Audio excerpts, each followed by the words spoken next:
Nate here, and I hear you're selling out of your collection, that is. Now, I'm not here to judge why you're selling out of your collection. It could be that you moved away from your Magic the Gathering friend group, or it could be that you just want to do Arena now and you don't want the physical cards, or it could be that you just need the money. Again, no judgment. You got to sell your cards. I understand it. It could also be you're not selling your whole collection, you're just selling part of it. Or it could be a more somber reason, and it's because the collection just recently came into your possession because of a death of a loved one. I thought it would be a good idea to make a video about selling a large collection of cards and the options that you have. Because even if you are a collector, you probably haven't sold large portions of cards very often, because if you're a collector like me, you tend to keep your cards for a long time. So I thought it would be good to make a video that would cover the options that you have when selling a collection. Now, this is applicable for Magic the Gathering, Yu-Gi-Oh, Pokemon, pretty much any type of trading card game, and really any collectible, if I'm being honest. Now, before we get started, I'm gonna approach this as if you don't know about the secondary market. You might know about the secondary market, and this video still could be helpful for you because it's gonna give you options that you may not have considered before. But I am gonna approach it like that because there are a lot of people out there who know nothing about the secondary markets of their collection. And a couple of tips before I get into those options. The first is, if you don't know anything about the secondary market of the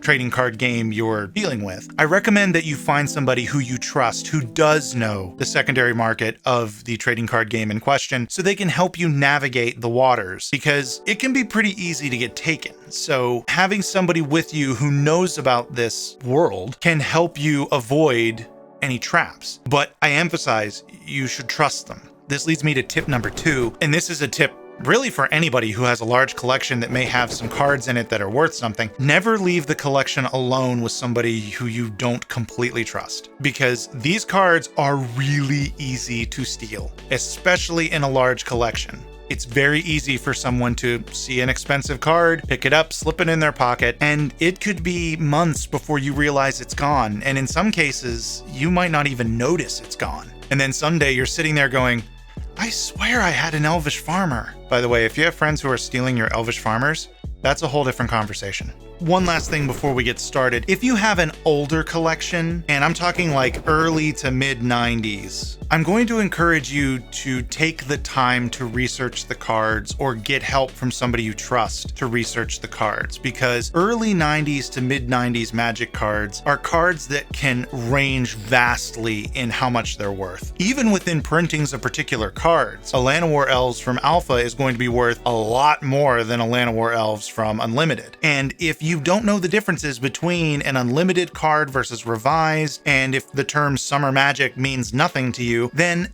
you want to do some more research or get help, because I would hate to see you carry in a massive box of cards, set it on the table for a bulk buy, and be essentially giving away thousands of dollars worth of cards. Or conversely, walk into an LGS thinking that you have tens of thousands of dollars worth of cards, and they tell you, no, you have about $1.50. Both scenarios have happened in the past, so it's a good idea to do a little bit of research if you're dealing with cards that are that old. This tip here is applicable only to Magic, but I still would recommend a similar thing for other trading card games or collectibles. The older the trading card game, the older the collectible, the more I encourage you to research and learn about it before you make any decisions on how you're going to sell it. Enough of the tips, on to the options. They run the spectrum of what is more important to you. This is the most important question in this situation. What is most important to you? Money or time? Are you more interested in getting the most money you possibly can out of this collection? Or are you more interested in getting that money as quickly as possible? You don't have a lot of time, you don't want to spend a lot of time, so you want to save on time.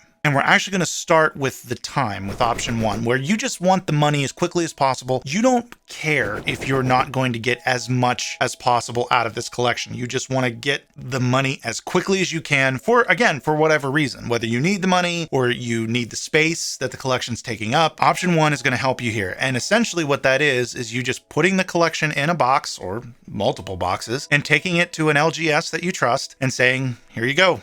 What'll you give me? Now, a lot of LGSs will just look at that. They'll look at the amount of cards and give you a price. They'll look in the boxes, thumb through it, and see if they see anything that might be worth something. And again, give you a price. And this is the fastest way to do it. The risk here is it's entirely possible that you're getting a fraction of what the collection is worth in this scenario, because they're just looking at the amount of cards, and a lot of the time, unless they see some cards that are worth money as they're thumbing through it, they're going to give you a price essentially based on bulk. They're going to look at the boxes, they're going to estimate in their heads about how many cards that is, and they're just going to assume that every card in the collection is bulk, and then give you a price based on that. Then later on, when they're sorting through it and they find a card that's worth something, well, then they're the ones who get to put it in their case and sell it. So yeah, you're getting the money as quickly as possible, but you're getting a fraction of what it's worth. If you're lucky, you might have an LGS nearby who will actually go through the cards and separate out the bulk and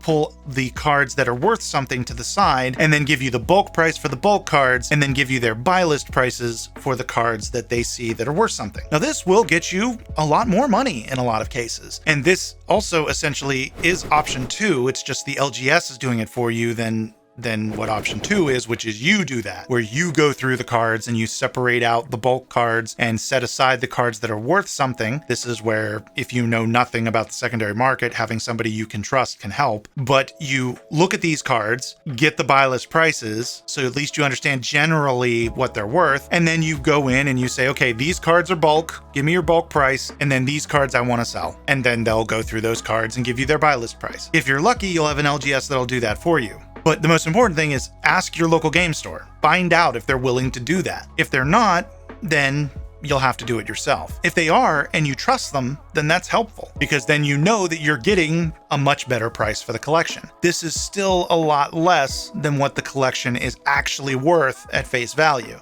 Here we're talking around 50%. If you're willing to take store credit, you can get even more than that, like 60 to 70%. But again, that's store credit. If you want cash, it's probably going to be around 50%. Now, option number 3, this is the one that takes the most time. But the upside to this is you will probably get face value for the collection. And that is, again, going through the cards yourself, opening a store on eBay or TCG Player or another online marketplace, and selling the cards yourself individually. Now, there are some downsides to this. It's obviously you having to handle each sale of all of the cards. And if we're talking about a collection that's in the thousands, that means thousands of transactions. Also, you still might end up doing the bulk thing because, frankly, selling cards for a penny a piece really isn't worth it. And you probably should only list cards that are worth $1, $1.50, some would even say $2. And everything below that just goes in the bulk bin that goes to your local game store. Unless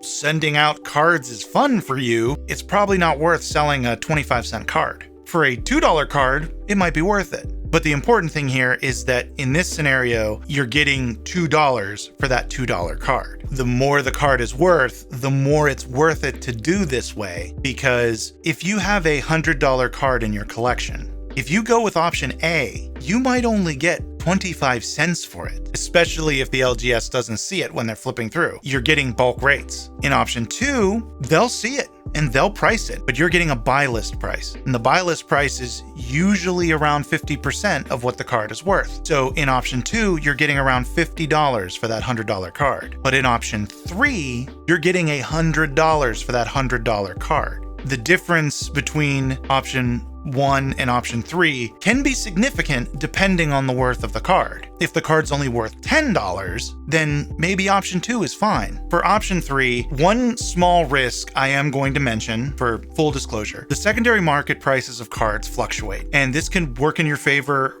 or against you. A card you list for $100 that you may have to wait a couple months before it sells, and in that time, it may drop in price, and so you'll end up getting less for it. But conversely, you may have a card that you are planning to sell, and at the beginning of the process, it's worth $25, and by the time you get around to list it, it's worth $50. So it could go either way, but it is something that may happen and something you need to be aware of. It is a market, it is an economy, and prices are going to fluctuate based on factors you have no control over. So just be aware of that in this option as well. You may want to do a blend of these options. You may want to just pull all the bulk out and sell the bulk, and that gets most of the cards out of your hair. And then the cards that are only worth $5, $10, maybe even up to $20, you just buy list those at your local game store. Or if you don't have a local game store that you can trust, go with Card Kingdom or another online retailer. They often have buy list pricing as well. And then if you have a stack of cards that are worth a lot of money, that's what you open in your TCG player store. So I guess that's option 4, do a blend.